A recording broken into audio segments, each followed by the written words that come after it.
Hey guys, welcome back to Cafe O'Neill. Today I'm going to talk about pocket notebooks, how they've affected my life in the last year, and I'm going to drink some good coffee and I'll give you some reading updates.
So a year ago in December, I saw a little video about how pocket notebooks can be beneficial to just like getting your thoughts out on paper, to exploring what you're thinking about, what are you doing, and it can be as simple as just writing down like what are you going to get from the grocery store instead of using the app on your phone, because we use these so much and it frankly it just like sucks your time away. So I wanted to get away a little bit from the digital, and instead I went into the analog. So 18 notebooks in. Recently I got a larger notebook and I just went through and I just wrote notes on, I read all of my 18 notebooks and I wrote notes on what were the things that I thought were the most important. There's a lot of value in this. You know, you're never gonna write anything insightful if you don't write some stupid stuff along the way. Like, you gotta get the stupid stuff out there in order to come up with an idea that's actually meaningful.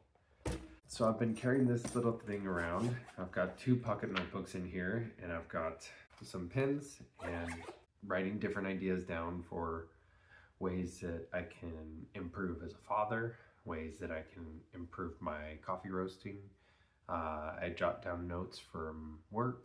There's a lot of different ways that I've been using these over the past year, and I think I'm going to continue it. I think that it has been beneficial. I've also used it to sort of document what I'm reading, why I'm reading it, what should I read next. And recently I started reading The Wheel of Time again. I had stopped, I read Mistborn, I'm reading Rubicon by Tom Holland, and what else did I read? I read something else recently. I read some Cormac McCarthy, so I read No Country for Old Men and The Road,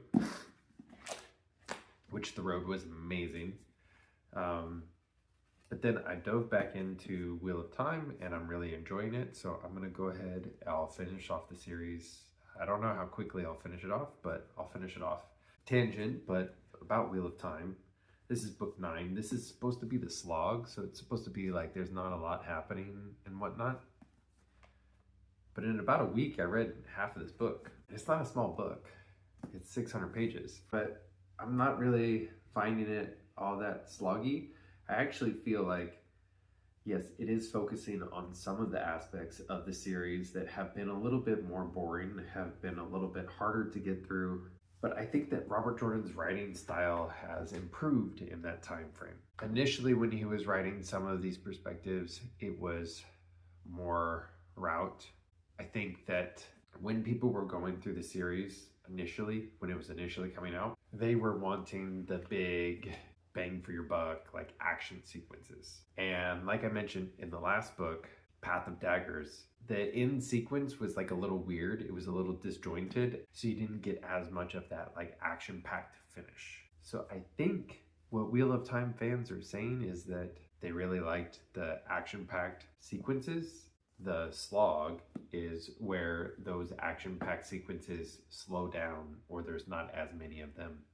But I think that the character development in these portions, Path of Daggers and Winter's Heart, are actually a little bit better. So those are my thoughts. Been enjoying writing in field notes. I think it's been beneficial for me. I'm going to keep on going and we'll see what I create with it. Enjoy your coffee. Write down some thoughts and read some good books. Have a good day, guys.